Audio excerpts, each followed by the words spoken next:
Hi friend, आज के इस नई वीडियो में आप सभी का स्वागत है। आज हम लोग पढ़ेंगे, क्या देख लीजिए, अनधिमान वक्र या तटस्थता वक्र या उदासीनता वक्र। नाम अलग अलग है, काम एक है। और इसका जो इंग्लिश नाम है एक है इंडिफरेंस कर्व। और पढ़ेंगे इकोनॉमिक्स MJC 5 और सेमेस्टर 4 यूनिट 1। चलिए फर्स्ट क्वेश्चन देखते हैं। उदासीनता वक्र की परिभाषा जानिए। उदासीनता वक्र दो वस्तुओं के ऐसे संयोग को बतलाता है जिनमें उपभोक्ता को एक समान संतुष्टि प्राप्त है, इसलिए उपभोक्ता दोनों वस्तुओं को चुनने में अपनी पसंद की प्रकट नहीं कर सकता है। तो चलिए सबसे पहले जानते हैं कि उदासीनता वक्र क्या है। कि विभिन्न बिंदुओं से जो होकर गुजरता है उसे हम क्या बोलते हैं। देखिए, विभिन्न बिंदु या संयोग से होकर जो गुजरता है, 1 2 3 4, ये जो चारों संयोग से होकर जो गुजरता है उसे हम कहते हैं तटस्थता वक्र या उदासीनता वक्र या अनधिमान वक्र। और जो दो वस्तुओं के मिलान से जो बनता है उसे हम कहते हैं संयोग। ये चीज़ आप लोग समझ गए। दो वस्तु, एक्स वस्तु और वाई वस्तु दोनों के मिलान से जो ये बिंदु बना, चार बिंदु बना, इसे हम बोलते हैं संयोग। इसका तालिका देखिए आप लोग। रुकिएगा, वीडियो में बने रहे, थोड़ा हवा आ रहा है, इसको हम रोक लेते हैं। तो ये रहा इसका तालिका, ये है जो जो यहाँ दिया है, सिर्फ यहीं हम दर्शा दिए। तो इसमें कोई दिक्कत उतना होना नहीं चाहिए, जैसे दिया है वैसे कर देना चाहिए। एक्स का मान दे दिया, वाई का मान या मात्रा, एक्स वस्तु की मात्रा, वाई वस्तु की मात्रा। प्राप्त कुल संतुष्टि पी क्यों दिए, क्योंकि दोनों वस्तुओं से उसे समान संतुष्टि पा रहा, चाहे मिल रहा है हो या संतोष समान हो रहा, मिल रहा सबसे। ये रहा ए संयोग ए का ही जो 1 से 12 और BCD सब संयोग, यानी संतुष्टि सबसे प्राप्त हो रहा समान, इसलिए सबको हम पी दिए हैं। और यहाँ आप लोग समझ गए होंगे कि विभिन्न बिंदुओं से होकर जो गुजरता है, या तो बिंदु नहीं, संयोग, बिंदु संयोग से होकर जो गुजरता है उसे हम बोलते उदासीनता वक्र या तटस्थता वक्र या अनधिमान वक्र। और जो दो वस्तुओं को मिलान करते हैं या बिंदु जो बनता है संयोग, इसे हम बोलते हैं संयोग।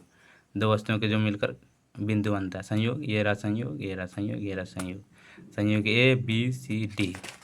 और IC का मतलब इंडिफरेंस कर्व, इंग्लिश में लिखते हैं IC इंडिफरेंस कर्व, और हिंदी में ये है, सॉरी हिंदी में नहीं, शॉर्टकट।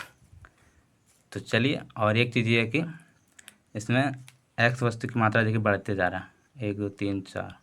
वाई वस्तु की मात्रा घट रहा है, 12 9 6 3। यहाँ देखिएगा पता चलेगा, 12 6 4 3 घट रहा है ना, और ये देखिए बढ़ रहा है और ये घट रहा है। तो ये चीज़ इसमें होना बहुत ज़रूरी है, तब उदासीनता वक्र या जो नाम है इसका अलग अलग, तब ये फॉलो करेगा। उदासीनता वक्र या तटस्थता वक्र या अनधिमान वक्र तब फॉलो करेगा, इस तरह होना ज़रूरी है। एक वस्तु की मात्रा बढ़ेगा, वाई वस्तु की मात्रा घटेगा। और इसका मतलब समझ में आ गया कि पी क्यों दिए हैं। तो चलिए अब इसका मतलब भी समझ जाइए आप लोग। उदासीनता वक्र दो वस्तुओं कैसे संयोग, संयोग तो बता दिए। उदासीनता वक्र जो है दो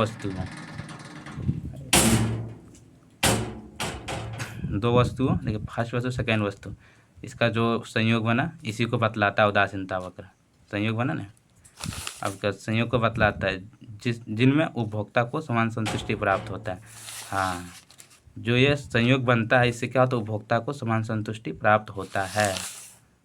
तो बस, और क्या दिया, इसलिए उपभोक्ता दोनों वस्तुओं को चुनने में अपनी पसंद की प्रकट नहीं कर पाता, क्योंकि दोनों वस्तुओं से समान संतुष्टि प्राप्त हो रहा है, इसलिए वो अपना संतुष्ट जो होता नहीं, क्या चुनने की जो चुनने में जो अपनी पसंद है वो प्रकट नहीं कर पाते, क्योंकि जो वस्तु चाहे एक्स रहे चाहे वाई, दोनों से उसे समान संतुष्टि प्राप्त हो रहा है। वो भी एक्स से अच्छा है, वाई भी अच्छा है, इसलिए समान संतुष्टि प्राप्त हो रहा है। जो भी देंगे वो ले लेगा, इसलिए वो अपना पसंद नहीं प्रकट कर पा रहे, क्योंकि दोनों अच्छा है उसके लिए। तो चलिए इसकी मान्यता जानेंगे। ये तो पूरा समझ गए, ये तालिका पूरा समझ गए, और ये भी समझ गए आप लोग। अब आगे देखें मान्यता। थोड़ा हवा में किवाड़ इधर उधर कर रहा है, दूसरे ध्यान नहीं दीजिए। दूसरा नंबर क्या है, मान्यता। उपभोक्ता विवेकशील होता है, यानी उपभोक्ता समझदार होना चाहिए, और उसको बाजार का ज्ञान होना चाहिए, जो कि अच्छा वस्तु पर हमें मुद्रा या पैसा खर्च करना चाहिए। और दूसरा क्या है, उपभोक्ता का बाजार का पूर्ण ज्ञान होना चाहिए। आप तो यहाँ बोल दिया पूर्ण ज्ञान, तो समझिए पूरा ज्ञान होना चाहिए। वस्तु अच्छा लेना है, वस्तु का पैसा जो रेट है क्या है, और बाजार का पूर्ण ज्ञान होना चाहिए।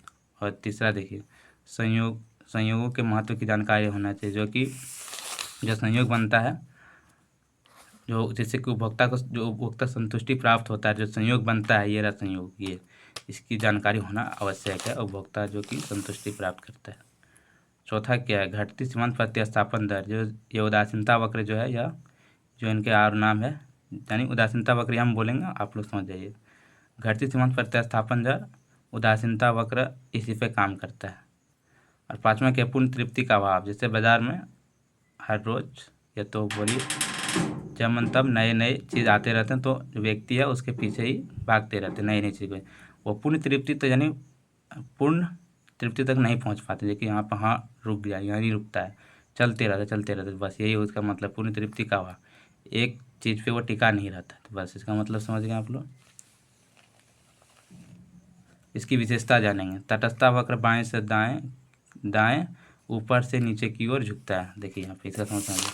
तटस्था वक्र किसे बोलते हैं, इसी को ना, इसी को बोलते हैं। देखिए ये जो है बाएं से दाएं की ओर और ऊपर से नीचे की ओर झुका है।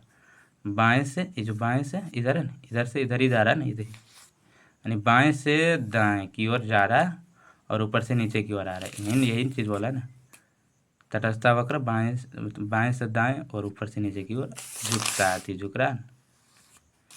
तो चलिए अब ये देखिए 2 नंबर, उदासीनता वक्र मूल बिंदु की ओर उन्नतोदर होता है, उन्नतोदर होता है, उन्नतोदर होता है। तो ये देखिए क्या बोला है, उदासीनता वक्र ये रहा और ये मूल बिंदु रहा, इसकी ओर देखिए झुका है ना, यही हुआ उन्नतोदर होता है, झुका होना चाहिए। दूसरा का मतलब यही हुआ। अब देखिए यहाँ पे क्या बोला, ऊपर वाला उदासीनता वक्र अधिक संतुष्टि प्रदान करता है। ये देखिए यहाँ पे देखिएगा, जैसे कि ये रहा पहला उदासीनता वक्र, अगर इसके ऊपर हम और बनाएंगे तो जैसे कि जितना ऊपर जाएगा उतना अधिक संतुष्टि प्राप्त होगा। इससे जितना हो रहा है इसमें आगे बनाएंगे तो बनेगा, तो वो ज़्यादा इससे ज़्यादा देगा, और फिर इसके आगे बनाएंगे वो इससे ज़्यादा संतुष्टि प्राप्त होगी। इसका मतलब यही है। और एक चीज़ ये है, 2 उदासीनता वक्र कभी एक दूसरे को नहीं काटते हैं। अगर काट भी दे, जहाँ पे उसका मूल बिंदु बनेगा काट भी दे, तो वो संतुष्टि का चिन्ह रहेगा। तो चलिए वीडियो अच्छा लगे तो लाइक कमेंट शेयर कर दीजिएगा। इसका मतलब आप लोग पूरा समझ गए होंगे, ये तालिका भी समझ में आ गया होगा। और ये बहुत हैवी क्वेश्चन हमको लगता है एग्जाम में से पक्का एक ना एक आ ही जाएगा। तो वीडियो अच्छा लगे तो लाइक कमेंट शेयर कीजिए। Bye bye.